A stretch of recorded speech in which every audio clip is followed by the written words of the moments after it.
ನಮಸ್ತೆ ವೀಕ್ಷಕರೇ, ಮನೆಮದ್ದು ಯೂಟ್ಯೂಬ್ ಚಾನಲ್ಗೆ ಎಲ್ಲರಿಗೂ ಸ್ವಾಗತ.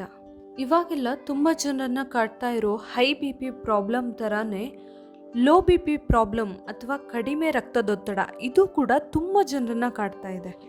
ಇದು ಕೆಲವರಿಗೆ ಗೊತ್ತಾಗದೇ ಇರಬಹುದು, ಅವರಿಗೆ ಲೋ ಬಿ ಪಿ ಇದೆ, ಕಡಿಮೆ ರಕ್ತದೊತ್ತಡ ಇದೆ ಅಂತ ಗೊತ್ತಾಗದೇ ಇರಬಹುದು.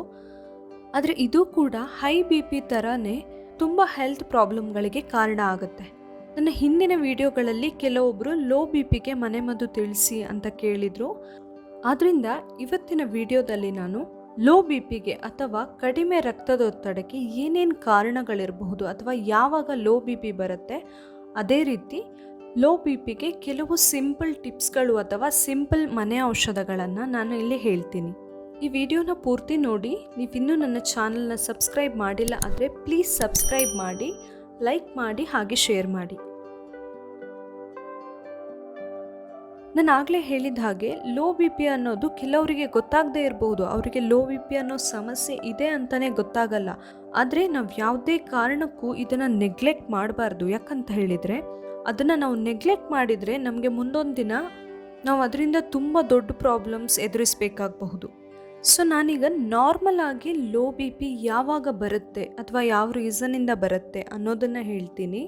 ಇದರಲ್ಲಿ ಮೊದಲನೆಯದು ಹೃದಯ ಸಂಬಂಧಿ ಕಾಯಿಲೆ ಇರೋರಿಗೆ ಅಥವಾ ಹಾರ್ಟ್ ಪ್ರಾಬ್ಲಮ್ಸಿಂದ ಬಳಲ್ತಾ ಇರೋರು ಈ ಲೋ ಬಿ ಪಿ ಬಗ್ಗೆ ತುಂಬ ಕೇರ್ಫುಲ್ ಆಗಿರಬೇಕು. ಯಾಕಂತ ಹೇಳಿದರೆ ಹಾರ್ಟ್ ಪ್ರಾಬ್ಲಮ್ ಇರೋರಿಗೆ ಲೋ ಬಿ ಪಿ ಅಥವಾ ಕಡಿಮೆ ರಕ್ತದೊತ್ತಡ ಬರೋ ಚಾನ್ಸಸ್ ತುಂಬ ಜಾಸ್ತಿ ಇರುತ್ತೆ.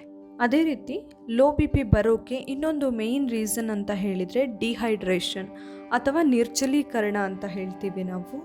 ಇದು ಆ್ಯಕ್ಚುಲಾಗಿ ಹೇಳಬೇಕಂದ್ರೆ ತುಂಬ main reason. Low B P ಆಗೋಕ್ಕೆ ತುಂಬ ಮೇಯ್ನ್ ರೀಸನ್ನೇ ನಮ್ಮ ಬಾಡಿಯಲ್ಲಿ ಡಿಹೈಡ್ರೇಷನ್ ಆಗೋದು.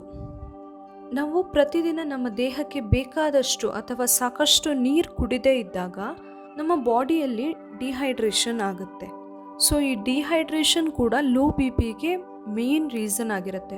ಆದ್ದರಿಂದ ಯಾವುದೇ ಕಾರಣಕ್ಕೂ ನಾವು ನೀರನ್ನು ಸರಿಯಾಗಿ ಕುಡಿದೇ ಇರಬಾರ್ದು. ಪ್ರತಿದಿನ ನಮ್ಮ ದೇಹಕ್ಕೆ ಎಷ್ಟು ನೀರು ಬೇಕೋ ಅಷ್ಟನ್ನು ಸರಿಯಾಗಿ ಕುಡಿಬೇಕು. ಸಾಕಷ್ಟು ಪ್ರಮಾಣದಲ್ಲಿ ನೀರನ್ನು ಕುಡಿತಾ ಇರಬೇಕು. ಇದರಿಂದ ನಾವು ಲೋ ಬಿ ಪಿನ ದೂರ ಇಡಬಹುದು. ಇನ್ನೊಂದು ಸಂದರ್ಭ ಯಾವಾಗ ನಮಗೆ ಲೋ ಬಿ ಪಿ ಕಾಡಬಹುದು ಅಂತ ಹೇಳಿದರೆ ಪ್ರೆಗ್ನೆನ್ಸಿಯಲ್ಲಿ. ಪ್ರೆಗ್ನೆಂಟ್ ಲೇಡೀಸಲ್ಲಿ ತುಂಬ ಜನರಲ್ಲಿ ಲೋ ಬಿ ಪಿ ಈ ಸಮಸ್ಯೆ ಕಾಡುತ್ತೆ.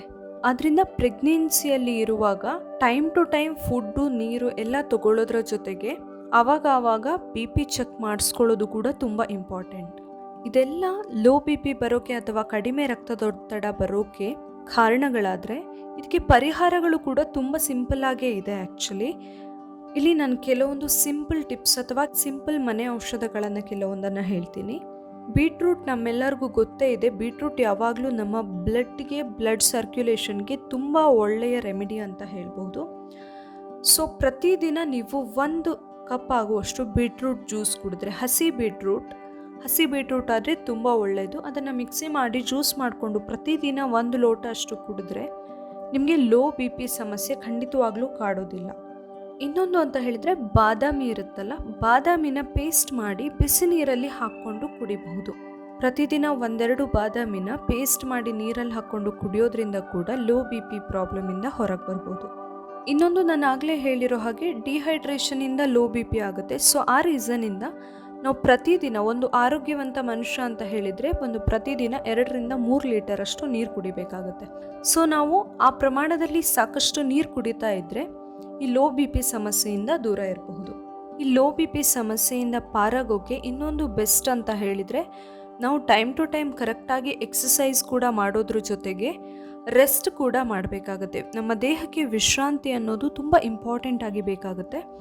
ಸೊ ಕರೆಕ್ಟಾಗಿ ನಮ್ಮ ದೇಹಕ್ಕೆ ರೆಸ್ಟ್ ಬೇಕಾಗುತ್ತೆ. ಆ ರೀಸನ್ನಿಂದ ಕೂಡ ಲೋ ಬಿ ಪಿನ ನಾವು ಕಡಿಮೆ ಮಾಡ್ಕೊಳ್ಬಹುದು.